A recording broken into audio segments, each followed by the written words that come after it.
Hello, नमस्कार विद्यार्थियों। देखिए इस क्लास के अंदर हम बीएसटीसी एग्ज़ाम से संबंधित है एक महत्वपूर्ण सूचना है, जिस सूचना के बारे में बात करेंगे। अगर आपको इस सूचना के बारे में पता नहीं है, तो इस वीडियो के एंड तक जुड़े रहिएगा, आपको संपूर्ण जानकारी मिल जाएगी। वीडियो में आगे बढ़ने से पहले अगर आप इस चैनल पर नए हैं, तो उदयपुर लर्निंग क्लासेस को सब्सक्राइब ज़रूर करिएगा। तो देखिए कौन सी वो बड़ी अपडेट है, जिसकी वजह से कुछ विद्यार्थियों को कॉलेज नहीं मिल पाएगा। ठीक है, अगर आप समय रहते इस बड़ी गलती को सुधार लेते हैं, तो आपको कॉलेज 100% मिल जाएगा। ठीक है, और देखिए कम नंबर वाले भी देखिएगा, और जिनके अच्छे नंबर आ रहे हैं उनको भी देखना ज़रूरी है, क्योंकि ये नोटिस सबके लिए है और बहुत ही महत्वपूर्ण है। ठीक है, तो उम्मीद करता हूँ कि ये जानकारी आपके लिए बहुत ही हेल्पफुल साबित रहेगी। तो देखिए बिना टाइम वेस्ट किया हम शुरुआत करते हैं बीएसटीसी एग्ज़ाम की जो बड़ा नोटिस है, ये जो बड़ी अपडेट है। ठीक है, तो देखिए अपडेट इस प्रकार है। तो देखिए बीएसटीसी का जो ऑफिशियल वेबसाइट है, और जो वेबसाइट को भी संचालन कर रहे हैं वर्धमान खुला महावीर विद्यालय, इनके द्वारा एक नोटिस जारी किया गया है, कार्यालय आदेश, जिसमें देखिए प्री डीएलएड परीक्षा 2024 के अभ्यर्थियों के हित में भरे गए आवेदन आवेदन में जो गलतियां हैं, जैसे कि कैटेगरी कौन सी है, जेंडर कौन सा है, जन्म तिथि कौन सी है, इन सब में संशोधन हेतु आपके संशोधन के लिए दिनांक जारी की गई हैं। और इन दिनांक के अंदर आपको जो भी, अगर आपने कैटेगरी सही सेलेक्ट नहीं की है, तो उस कैटेगरी को सही सेलेक्ट करना ज़रूरी है, और जेंडर को सही सेलेक्ट करना ज़रूरी है। जन्म तिथि में अगर कोई गड़बड़ी है, तो उसे सही करना ज़रूरी है। अगर आप ये त्रुटि को नहीं सुधारते हैं, तो आपको आगे कॉलेज मिलने में दिक्कत रहेगी, और आने वाले समय में आपको एडमिशन हो सकता है इन गलतियों की वजह से रद्द कर दिया जाए। तो आपको इस गलती को समय रहते सुधार लेना है। तो इस गलती को सुधारने का जो समय है, ठीक है, समय आपका 25/7 यानी कि आज से 28/7/2024 तक खोला जा रहा है। ठीक है, तो वेबसाइट पर ये आपको लिंक मिलेगा, और आपको इसके लिए बीएसटीसी की ऑफिशियल वेबसाइट पर जाना है, और ऑफिशियल वेबसाइट पर जाने पर आपको दस्तावेज पर 100 रुपये का शुल्क लगेगा। ठीक है, 100 रुपये का शुल्क लगेगा, जिसे ऑनलाइन भुगतान करना है। इसी के साथ में जो आपका जो भी संशोधन करना है आपको, चाहे कैटेगरी हो, जेंडर हो, या फिर जन्म तिथि हो, ये सभी आप 25/7 यानी कि आज से 28 तारीख तक करवा सकते हैं। और देखिए इसके लिए आवेदन शुल्क आपको 100 रुपये का लगेगा।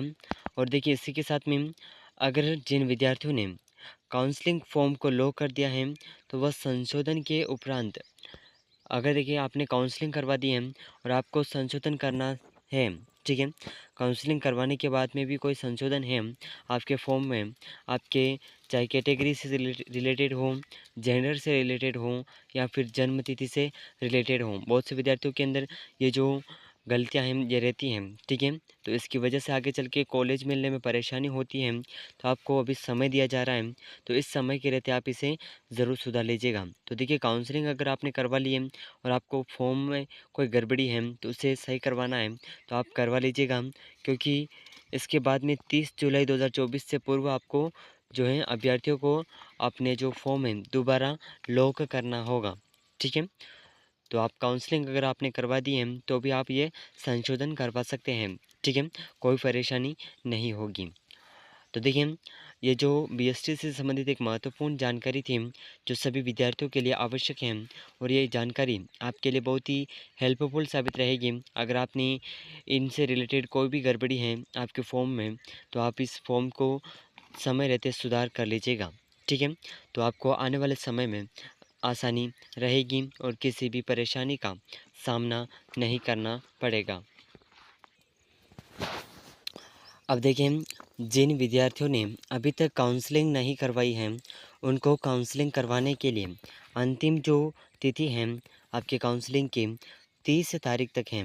ठीक है, तो आप काउंसलिंग ज़रूर करवाइएगा, क्योंकि 30 तारीख के बाद में आपका काउंसलिंग फॉर्म लॉक कर दिया जाएगा। चाहे आपका अपडेट से संबंधित हो या फिर कैटेगरी, जेंडर और जन्मतिथि, कोई भी अपडेट है तो आप इस फॉर्म को 30 तारीख के पहले पहले कर लीजिएगा, ठीक है। इसके बाद में जो आपकी बहुत से विद्यार्थियों के सवाल होंगे कि कॉलेज अलॉटमेंट कब होगा, तो देखिए कॉलेज अलॉटमेंट आपको रविवार यानी कि 4/8/2024 को देखने को मिल जाएगा, ठीक है। तो आपको काउंसलिंग ज़रूर करवानी है।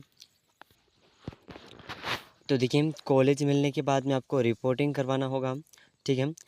तो देखिए सबसे जो महत्वपूर्ण है कि आपको काउंसलिंग करवानी है। अगर आपके अच्छे खासे नंबर आ रहे हैं 350 प्लस, ठीक है, तो आपको काउंसलिंग ज़रूर करवानी है। और देखिए अगर आपको मनपसंद कॉलेज फर्स्ट लिस्ट में नहीं मिलेगा तो भी आपको कोई बात नहीं है, क्योंकि आप अपवर्ड मूवमेंट के ज़रिए आप अपनी कॉलेज को चेंज कर सकते हैं और आपकी मनपसंद कॉलेज के अंदर आप एडमिशन ले सकते हैं, ठीक है। तो आपको काउंसलिंग ज़रूर करवानी है और आपको सबसे ज़्यादा कॉलेजेस सेलेक्ट करनी है, ठीक है। अगर आप ज़्यादा कॉलेज सेलेक्ट करेंगे तो आपको कॉलेज मिलने में आसानी रहेगी। अगर आपके कम नंबर हैं तो भी आपको कॉलेज मिलने में बहुत ही आसानी रहेगी, ठीक है।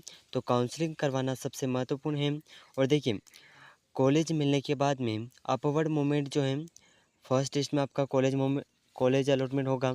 उसके बाद में अगर आपको मनपसंद कॉलेज नहीं मिला, किसी विद्यार्थियों को किसी कारणवश, ठीक है, बहुत से विद्यार्थियों को नहीं मिलता है मनपसंद कॉलेज, तो आपको क्या करना है, अपवर्ड मूवमेंट करवाना है। और अपवर्ड मूवमेंट, ठीक है, अपवर्ड मूवमेंट जो है, अपवर्ड मूवमेंट में आवेदन करने की जो तिथि है 14/8/2024 रहेगी, ठीक है। 14/8 से 16/8/2024 तक रहेगी। तो ये एक महत्वपूर्ण तिथि है। तो इस तिथि के लिए आपको काउंसलिंग ज़रूर करवानी है और आपको नज़दीकी कॉलेज इसी तिथि से मिलेगा, ठीक है, इसी प्रक्रिया से मिलेगा। तो आपको कॉलेज ज़्यादा सेलेक्ट करनी है। अगर आपके कम नंबर हैं तो भी आपको कॉलेज मिलने की संभावनाएं और भी बढ़ जाएगी, ठीक है। तो अगर आप ज़्यादा कॉलेज सेलेक्ट करते हैं तो आपके लिए बहुत ही हेल्पफुल रहेगा। तो देखिए इसी के साथ में आपकी जो कॉलेज की फ़ीस है कितनी रहती है, गवर्नमेंट कॉलेज की फ़ीस है 13,555, ठीक है। और काउंसलिंग की फ़ीस है 3,000 रुपये। तो आपको जब कॉलेज मिलेगा, अगर मनपसंद कॉलेज मिल जाए, ठीक है, तो आपको फ़ीस को तैयार रखना होगा, क्योंकि कॉलेज फ़ीस काउंसलिंग के बाद में कॉलेज अलॉटमेंट होते ही आपको फ़ीस और कॉलेज रिपोर्टिंग करना ज़रूरी होगा, ठीक है। तो हालांकि फ़ीस जमा कराने के लिए भी एक डेट होती है, तो आपको उस डेट तक फ़ीस ज़रूर जमा करवानी होगी। तो देखिए विद्यार्थियों, बीएसटी से संबंधित एक महत्वपूर्ण जानकारी थी जो हमने इस क्लास के अंदर कवर किया है। उम्मीद करते हैं कि ये जानकारी आपके लिए बहुत ही हेल्पफुल रही होगी। तो देखिए मिलते हैं अगली महत्वपूर्ण सूचना के साथ में। तब तक के लिए जय हिंद, जय भारत।